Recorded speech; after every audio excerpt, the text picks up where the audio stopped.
Ayan po, hinog na po yung mangga namin. Mga ilang days din na hinayaan ko lang siya dito sa box. At, ayan, mabango na. Kaso lang may mga itim-itim. Pero tanggalin lang natin yan. Gagawin natin siyang ice candy. At, meron na ako dito mixture. Bale, niluto ko muna yung cornstarch sa tubig. Tapos, nilagyan ko ng condensed milk at may evap. Oh my gosh. So, yung mangga ng Costco, hindi ganon kaganda. Goodness. Ayan o. Actually, hindi pa po siya overripe. Kasi, ayan o. Hindi siya ganon kalambot. So, ibig sabihin, parang pilit siya sa, hinog sa pilit. Ganon ba yun? Pero ito, ganon din. May itim-itim din. Na-try ko nung isang araw, yung isang piraso, pero hindi siya ganun kahinog. Matamis naman, kaso nga lang, yun nga, may itim-itim. Wala yan. Ayan o, hindi po siya ganun kahinog eh. Pero matamis na to. I mean, hindi siya ganun kalambot. Para sabihin na bulok, diba? Ilalagyan ni Denise yung ating wrapper. Ayan o. Kasi yung iba, lagyan ko ng graham. Yung iba naman, plain lang. So, pinukpok niya na ito. Para maging pino.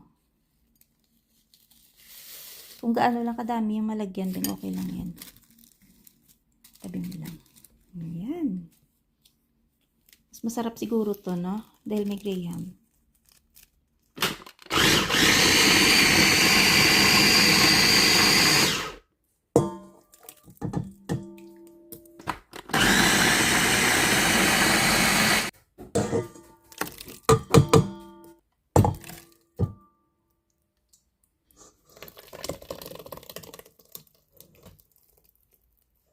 Dami pala.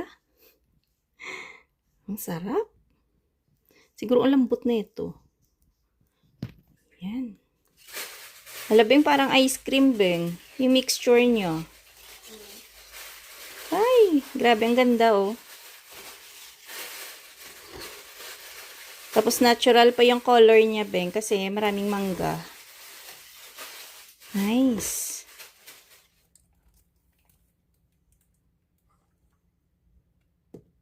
Yan, ganyan po siya, oh.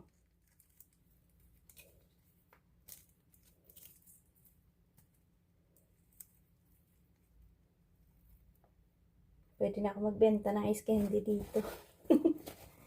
Pero ito pang kain lang namin ito, mga ka-viewers. Hindi siya pang benta. Ang daming nasayang sa mangga. Inalis ko kasi yung may pasa.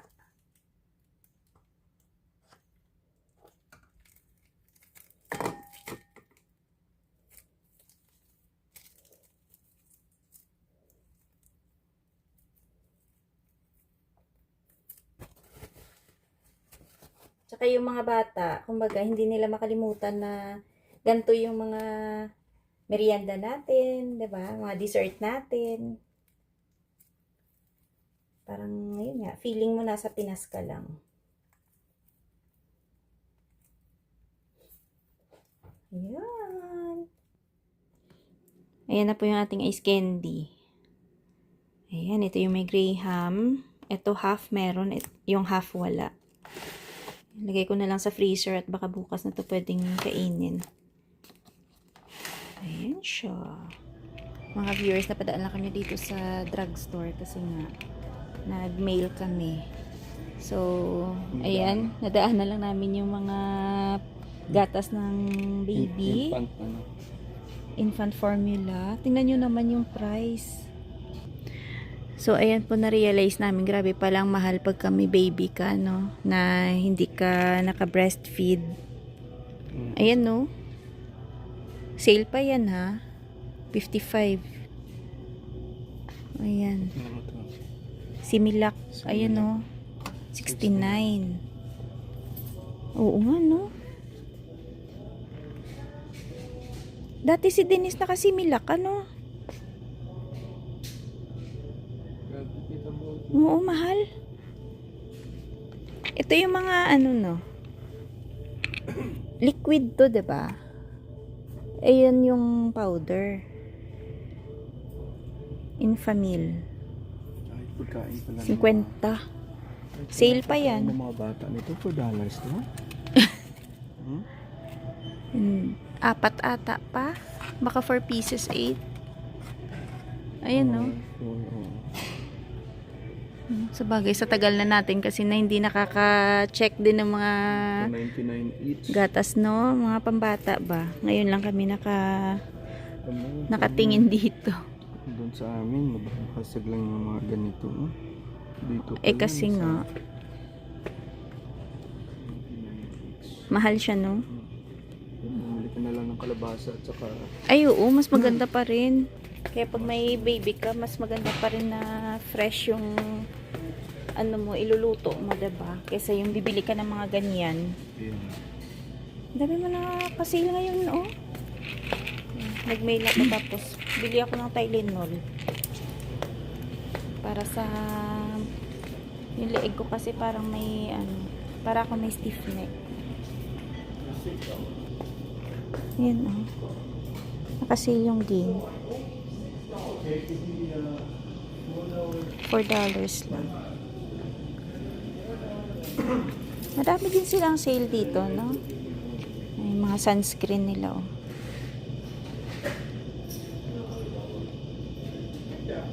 So, ayan.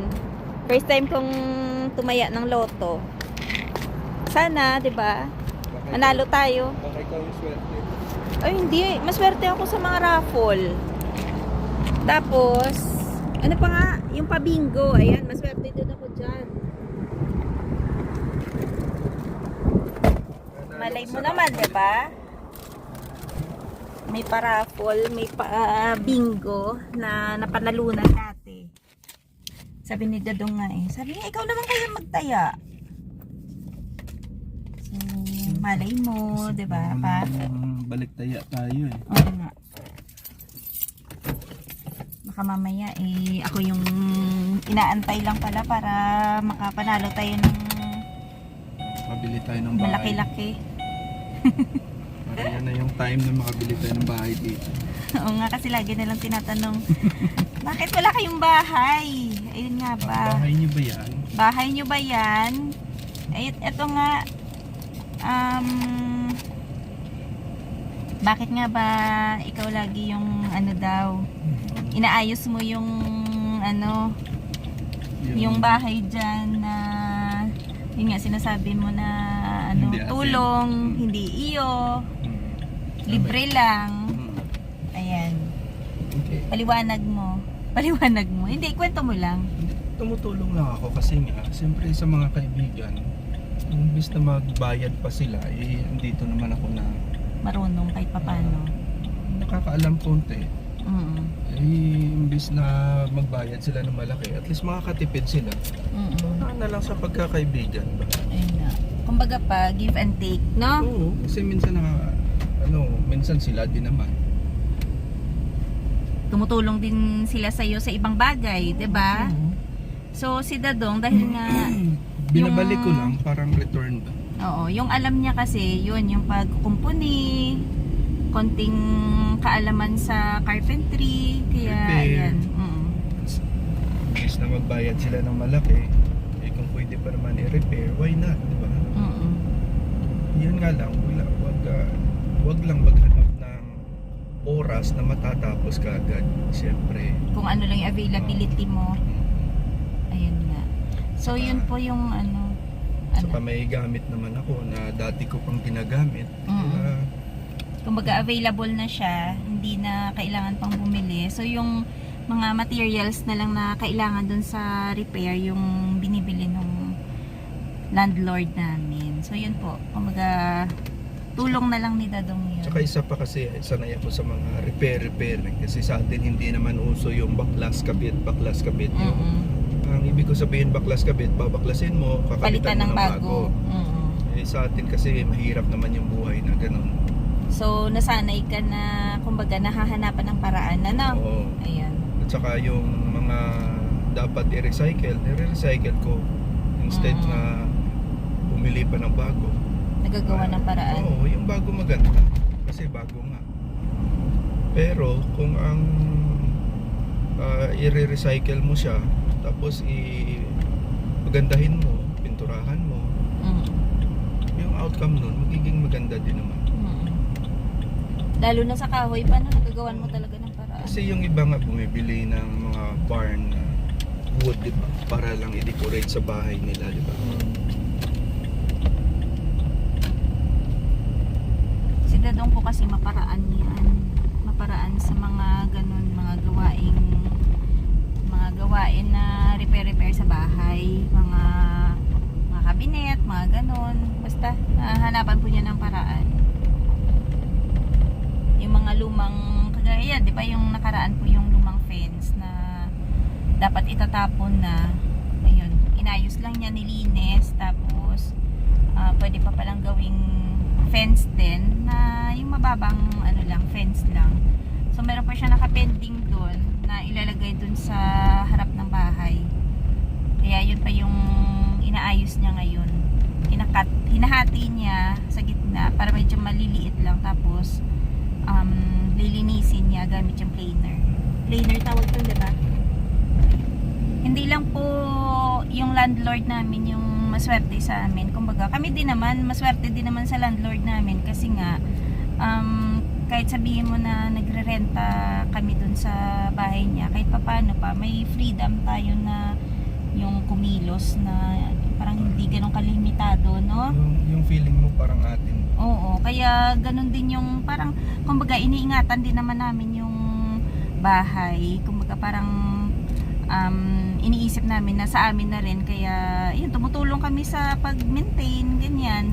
Tsaka ever since naman pa, dahil nangungupahan tayo noon pa, 'di ba? Hindi po kami yung tipong pasaway na mga ano na nagre-rent. Kahit sa hindi Pinas. Kami pasaway. Kahit sa Pinas, sa Pinas pa ako. Mayroon kaming bahay na nirentahan. Nag-propose ako sa owner na gagawin ko to, gagastusan ko lahat. Ayun, natuwa naman siya. Naggumawa kami ng konting tindahan. Nilagyan ko ng extension. May bubong. Tapos may CR. Kumbaga ayun na. natuwa siya, di ba? Oh, tapos ang after mo nagawa 'yun, 'di ba, yung pagbawas ng payment mo is paunti-unti. Hindi yung biglaan na pinabayaran namin yung ginastos namin. Kumbaga, let's say nag-uupa kami ng 3,000, kakaltas yung 1,000, bibigay sa kanya yung 2,000, parang hindi bigla ba? Parang dinididak lang sa renta namin. Pero hindi paunti-unti. Pero hindi buong presyo ng inabono mo. Inabono namin. Kasi siyempre kailangan niya rin na bumili ng pagkain or pangangailangan, di ba? Tsaka ang natutunan ko bilang renter, iba din talaga yung marunong kang makisama. Kasi kung hindi ka marunong makisama sa yung bang parang panindigan mo na ay ako yung nagre-renta, dapat lahat ng pabor ibibigay sa iyo para tumagal ka, 'di ba? Hindi ganoon, dapat ikaw mismo na nagre-renta, marunong ka ring makisama. Kasi hindi naman yung ibig sabihin, hindi lang yung isipin mo na ay nagre-rent ako dito, bahala na. Papaayos ni landlord yan, papaayos na may-ari yan, hindi ganoon. Yung parang wala kang pakialam, no? Kaya kasi sa totoo lang, kapag nagre-rent ka, isipin mo every year, hindi ko lang alam kung every year, pero sa madalit sabi, nagtataas ang renta. Pero kami sa ngayon okay, as is kami, wala kaming problema sa renta namin. For free yung ginagawa ni Dadong na paggawa dyan sa bahay. So after ng mga ano neto, na matapos niya yung mga ayusin dyan, wala na rin kaming wala na rin intindihin si Dadong. Ano lang naman yan? Oo, neto lang naman. Oo, at saka depende naman yan sa may-ari kung papagawa niya kasi magastos. Natutuwa siya kasi na makita yung bahay or dito sa backyard nga na maayos. Kasi syempre kami din mismo yung gumagamit. Tayo din naman ang kumikilos sa labas. Mas pa nga minsan yan niloloko ko si Dadong. Sabi ko, feeling niya naman kanya yung bahay. Siya yung kasi yung yung parang tinitingnan ba niya kung anong dapat ayusin. Eh kung go naman yung landlord namin, eh di masaya si Dadong kasi magagawa niya. Mapapaganda niya. So ganun po si Dadong. Feeling kanya yung bahay. Yan itong bukas. Wednesday ngayon, bukas meron na naman tayo. Ay, opo, may project na naman sila bukas. So, kaibigan pa rin. Kaibigan pa rin. So, ano po yun? Bayanihan. Ayan, kiniklear ko lang. Bayanihan. So, lahat sila na available, tutulong doon para maayos yung fence. Kaya kung makita mo kami, kumpul-kumpul. Hindi lang yung landlord namin yung yung swerte sa amin, kundi pati din kami. Swerte din sa kanya. Kasi yun nga, kumbaga, give and take. So, ayun mga ka-viewers. Hanggang dito na lang muna yung video namin for today. Maraming salamat sa palaging panonood. Ingat-ingat. Bye-bye. Pa-like and subscribe sa aming video at pa-comment na rin. Dito na kami. Ay, yung Tylenol. Yung Tylenol ni Lola. Masakit yung muscle. Ay, mamaya pala itry ko yung ice candy. Excited ako. So, ito po yung ating ice candy, oh. Ayan. Tikman natin. So, ayan, buo na siya. Pa! Ice candy.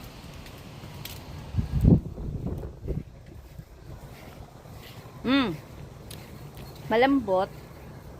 Siyempre, Graham to eh. Pa? Ay, mga ka-viewers, ang sarap. Dito kasi ako sa garahe nagluluto. Kumatry? Parang elementary, no? Dati kasi ito yung merienda namin eh. Masarap. Si Dadong gumagawa.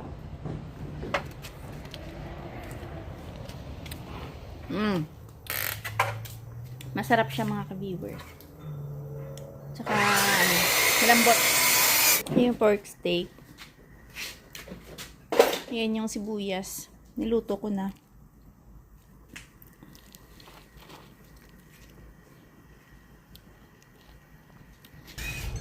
Nakakasilaw yung araw.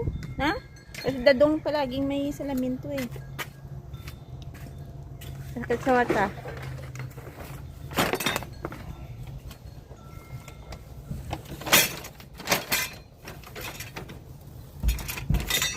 Yan na sila. Harap.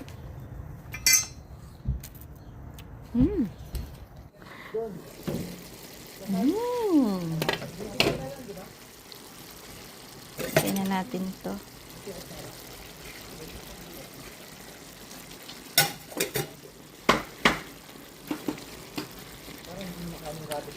Sarap na ito. May sinangag. Yan, luto na.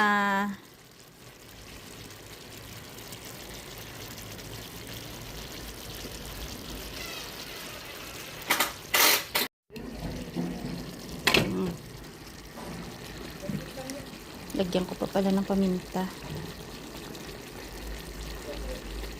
Ooh.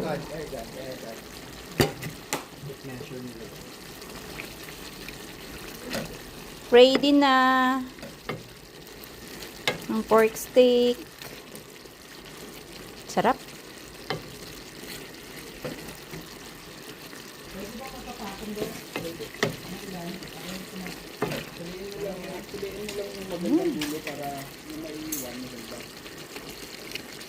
Sarap.